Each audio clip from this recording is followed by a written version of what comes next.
Swastiastu. Hai, apa kabar semuanya? Semoga semuanya dalam keadaan sehat dan tetap semangat.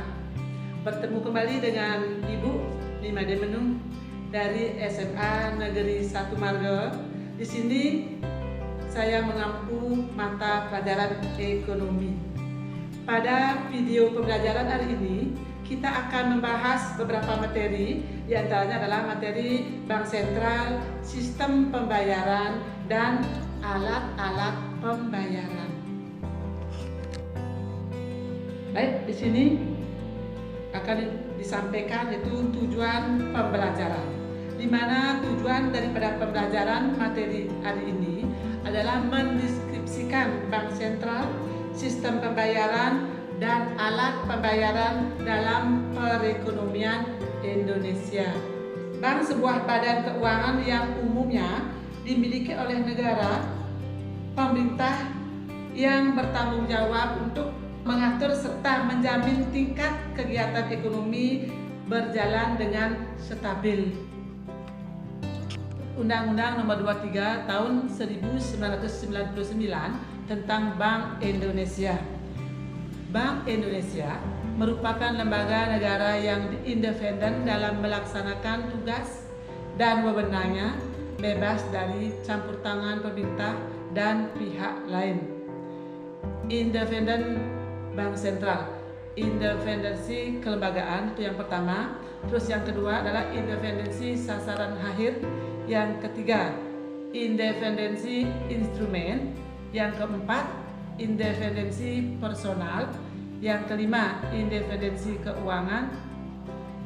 Tugas-tugas daripada Bank Indonesia. Di sini ada beberapa tugas-tugas daripada Bank Indonesia, yaitu diantaranya yang pertama adalah menetapkan dan melaksanakan kebijakan moneter.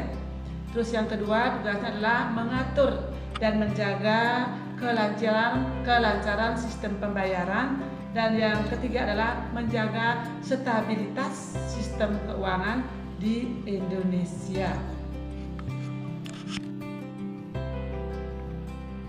Untuk selanjutnya kita lanjutkan, yaitu mengenai sistem pembayaran, di mana dalam Undang-Undang Nomor 23 Tahun 1999 tentang Bank Indonesia disebutkan bahwa sistem pembayaran adalah suatu sistem yang mencakup seperangkat aturan, lembaga, dan mekanisme yang digunakan untuk melaksanakan pemindahan dana guna memenuhi suatu kewajiban yang timbul dari suatu kegiatan ekonomi.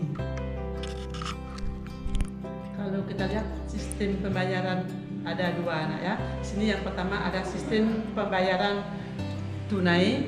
Ini dilakukan sejak ditemukannya uang sebagai alat pembayaran tunai. Terus yang kedua ada sistem pembayaran non tunai. Sistem ini harus melibatkan pihak lain dalam memfasilitasi transaksi. Ada beberapa sistem pembayaran yang berlaku di Indonesia. Yang pertama, di sini ada sistem pembayaran nilai besar. Di sini dalam sistem pembayaran nilai besar ini ada dua.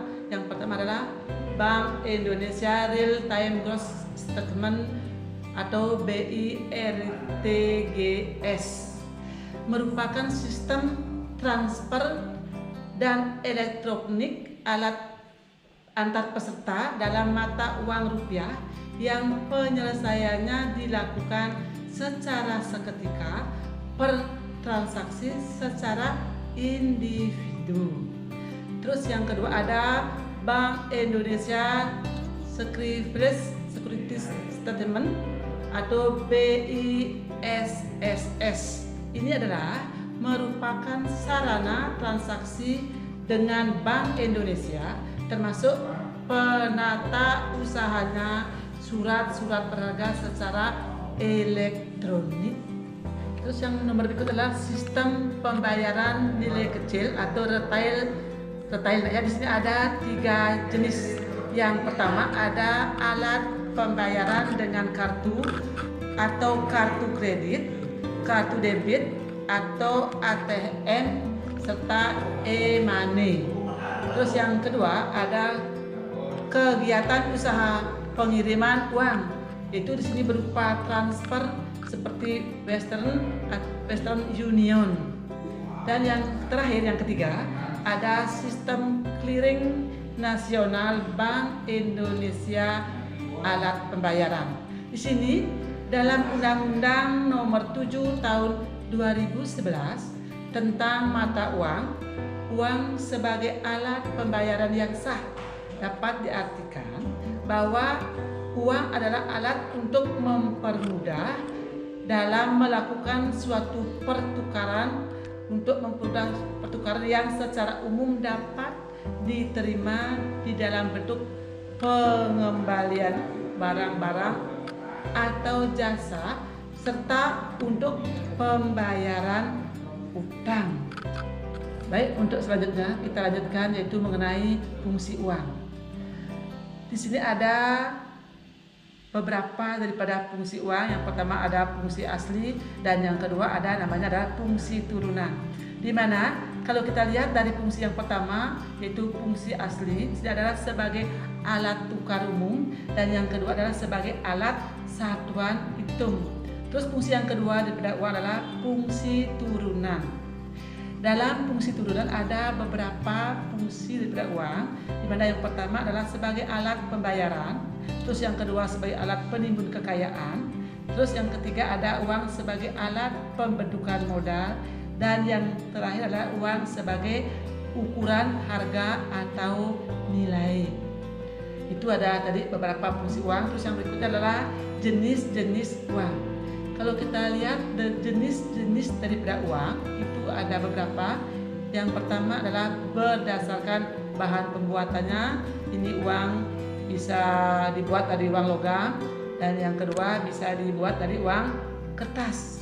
Terus yang kedua berdasarkan lembaga atau badan pembuatannya. Di sini ada uang kartal dan uang giral. Di mana uang kartal ini adalah merupakan uang yang diberi cap pemerintah sehingga berlaku sebagai alat pembayaran yang sah. Terus yang kedua ada itu uang giral, adalah merupakan simpanan dalam bentuk deposito pada bank yang dapat diambil dengan mempergunakan baik itu menggunakan cek, biliet giro. Terus yang ketiga di sini ada uang berdasarkan nilainya. Kalau berdasarkan nilainya, uang itu bisa dibedakan menjadi dua. Yang pertama itu adalah uang bernilai penuh, artinya uang yang nilai intrinsiknya sama dengan nilai nominal. Sedangkan yang kedua adalah uang yang tidak bernilai penuh. Di sini artinya adalah uang yang nilai intrinsiknya lebih kecil daripada nilai nominalnya. Yang ketiga tadi. Terus yang berikutnya adalah berdasarkan kawasan dan daerah. Di sini kalau berdasarkan kawasan daerah berlakunya di sini uang ada beberapa. Itu yang pertama adalah uang domestik. Uang domestik sini artinya adalah uang hanya berlaku di suatu negara saja, di luar itu tidak berlaku. Terus yang kedua adalah uang regional, artinya adalah uang berlaku untuk beberapa negara dalam satu kawasan, seperti euro yang berlaku di kawasan Eropa. Terus yang ketiga ada uang internasional. Itu adalah artinya uang yang diterima dan diakui di berbagai negara di dunia, yaitu dolar Amerika, pound sterling, euro, dolar, franc, yen.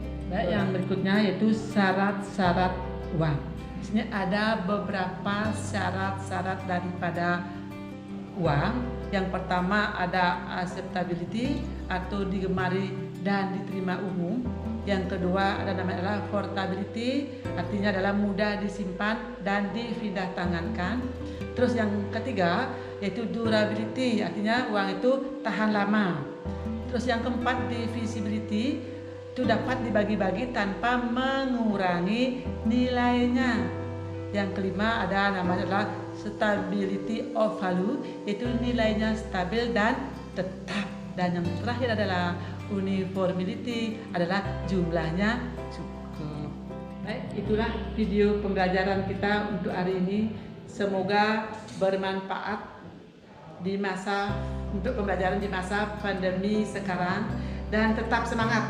Sampai berjumpa pada video pembelajaran berikutnya. Om Santi Santi.